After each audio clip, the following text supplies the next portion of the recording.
Hi everyone, welcome back, or just welcome if you're new to my channel. If you are, I'm really happy to have you here. Today I'm going to be bringing you all a pretty big book haul. So I recently went onto World of Books, which, if you don't know, is a really good website that sells loads of secondhand books for amazing prices. And I got pretty carried away, to say the least. I think I bought about 13 books. And so I really just wanted to tell you guys about them all. And I've also acquired a few books recently over the past month or so that I didn't get from World of Books. So I thought I'd just lump them all together and make one big video telling you about all of the books. So I'll start by telling you about the books that I got from random places before going on to the massive World of Books order. So the first book that I got recently was The Trauma Cleaner by Sarah Krasnostein. So I got this book sent to me by the publisher and I really don't know much about it, but I'm still really excited for it nevertheless because I've heard really good things about it over on Eric's channel, over at Eric Carl Anderson. He read this a few months back now and really enjoyed it, so that means I'll probably really enjoy it too. All I know about it is that the protagonist is a trans woman and she is a trauma cleaner. It says on the front, "One woman's extraordinary life in the business of death, decay and disaster." That's all I need to know, to be honest. I'm really intrigued by this one and I have high hopes. The next book that I acquired recently I found in an Amnesty bookshop, and that is Seamus Heaney's collection of poetry, Human Chain.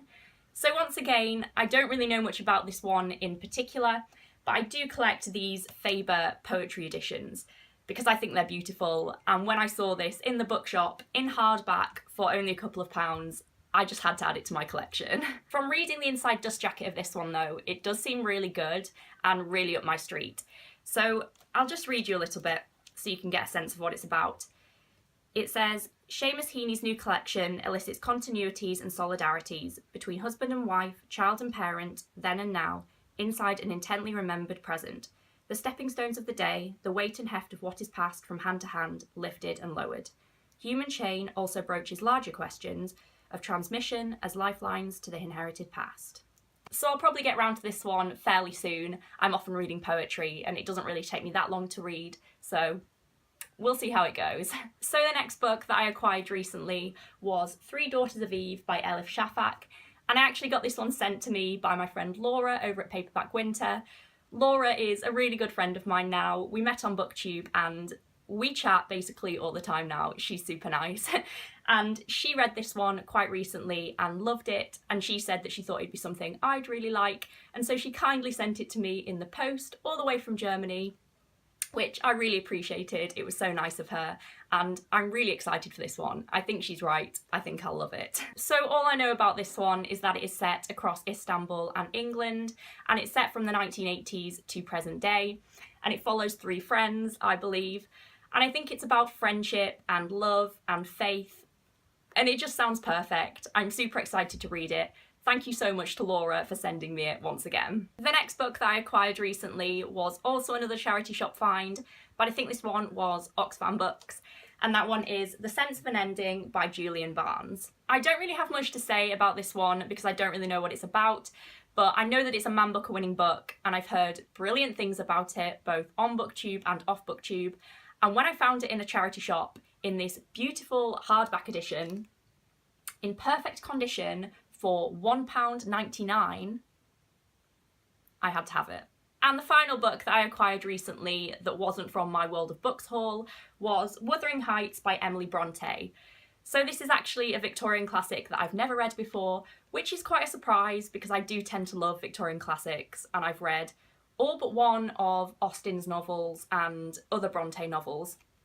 But I'd never read this one before, and while I was at home I just thought, I'm in the mood for a classic, now should be the time that I pick up Wuthering Heights for the first time, and I didn't actually own my own copy, so I was just borrowing my mum's copy.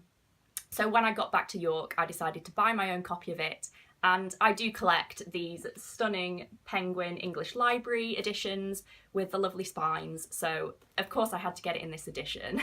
So now I own my own copy. I'm about, well, almost halfway through at the moment. I'm not really sure how I'm feeling about it just yet. You'll have to wait to hear my full thoughts on it when I'm finished, and I've had some time to kind of think about it, but I bought this recently. So now onto the books that I got from my World of Book order. Story time for a second, but it all makes sense in a minute, I swear. So I love the Man Booker Prize. I've followed it for a few years now and always love the books that are shortlisted and have won it, some more than others, but generally my reading taste really nicely aligns with the Man Booker Prize. And if you didn't know, it is the Man Booker 50-year anniversary this year, and so there is a Man Booker 50 Festival going on in London at the beginning of July, and it sounds so much fun. I'm actually going to be attending, which I'm really excited about. Lots of different authors who have won the Man Booker Prize will be giving talks and doing workshops, and it just sounds awesome. So naturally, because I'm going to be attending that, over the next month or so, I want to prioritise reading books that have won the Man Booker Prize and reading books by authors who I'm going to see talk. So this is what kind of spurred on my World of Books order. I'm attending talks by 4 authors who I wanted to buy more books by, and so I went onto World of Books and bought those. And then while I was on there, I just got carried away and bought loads more. So the first book that I bought was Moon Tiger by Penelope Lively, because I am going to be seeing Penelope Lively talk, and I've actually already read this one. I flew through it. I read it in under 24 hours, I believe, and I absolutely loved it. So this novel follows our protagonist Claudia, who is a very famous and beautiful writer, while she's actually lying ill in hospital at the end of her life. And while she's in hospital, she decides that she wants to write her final novel, which is going to be a history of the world.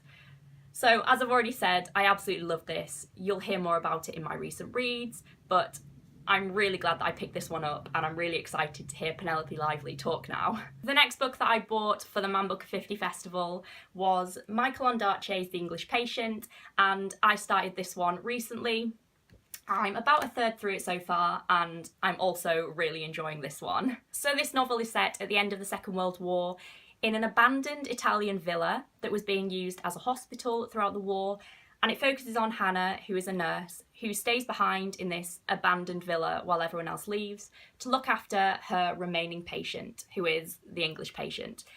Like I've said, I'm loving this one so far. The writing is beautiful and I'm really excited for the rest of it. The next one that I picked up for the festival is Howard Jacobson's The Finkler Question.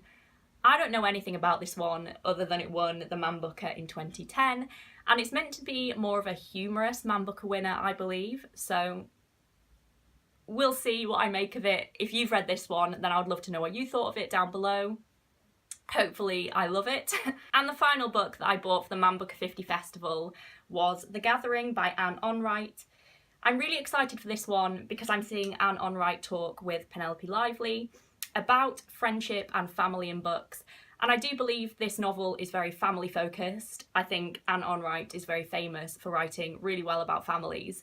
This one, I think, is set in Ireland in the late 1900s and focuses on 9 children who are going to the wake of their brother. I am super excited for this one.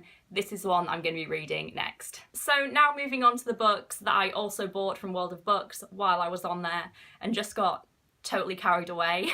The first one is Golden Boy by Abigail Tartolin, and this is one that I've wanted to read for such a long time. So when I saw it on there really cheap, I just had to buy it. So the protagonist in this novel is called Max, and Max was born intersex. And I've really been wanting to read more books with intersex characters in them, just to broaden my LGBTQIA+ reading horizons, and I've heard particularly good things about this one, so I'm really excited. The next book that I picked up was My Name is Leon by Kit de Waal, and I believe this novel is about a young boy called Leon and his brother Jake. Yes, Jake. And Leon is black and Jake is white. And I believe it's about the two going into foster care and one of them being adopted and the other not being adopted. That might be completely wrong, but that's what I think it's about. And I also have heard so many brilliant things about this one. I've been hearing a lot more about Kit de Waal recently because she was longlisted for the Women's Prize for Fiction this year, I believe. But I've also just heard really good things about this, which is her debut, I believe. So I'm excited for it. I think it sounds like something I'll really like. The next book I picked up is a children's book, and it doesn't actually have its dust jacket on it, so I'll show you the spine. It is The Baums by Brian Conaghan. So all I know about this one is that it's about 2 young boys who come from different places, and I believe it explores themes of war and refugees. And I just absolutely love children's books, especially when they're exploring really important and topical issues, like this one sounds like it will be. And I've just heard so many fab things about it. Apparently it's really moving and really tender, but really impactful as well. I always love having some children's books on my shelves, ready for me to pick up whenever I fancy it, so I'm really glad I finally got my hands on this one. The next book that I picked up is a modern classic, and that is Stoner by John Williams. So this isn't really a modern classic that I see discussed much, either on BookTube or off BookTube, but when it is discussed, it seems to get such high praise. My friend Alex actually read this one last year and he absolutely loved it and told me straight away that I should read it and that he thought I would like it, and so it was cheap and I got it. And the penultimate book that I got on World of Books, I'm really, really excited for, and that is I Know Why the Caged Bird Sings by Maya Angelou. So this is a memoir that I've wanted to read for so many years. I've read Maya Angelou's poetry collection And Still I Rise, which I absolutely loved, and this memoir tackles similar themes, and I just know I'm going to love it. I'm so happy I've finally got my hands on it. And the final book that I'm going to talk about in this book haul is Chimamanda Ngozi Adichie's Half a Yellow Sun. So I've never actually read anything by Chimamanda Ngozi Adichie, and I know I should. I know I'm going to love her. I don't need any more convincing. I just hadn't picked anything up by her yet. All I know about this one is that it is set in the 1960s in Nigeria when the Civil War is going on, and I just know this one is going to be absolutely beautiful. I think the writing is going to be really good, and I'm sure it's going to be really emotionally powerful, and I'm really excited for it. I'm sure I'm going to love it. So those are all the books that I have read recently. I really hope you enjoyed watching this fairly big book haul. It's the biggest one I've done so far. And if you've read any of the books that I've mentioned, then please let me know what you thought about them down below and urge me to read them. So that's all for today, guys. Thank you so much for watching, as always. I'm looking forward to chatting to you all down below in the comments, and hopefully I'll see you all next week with my next video. Bye.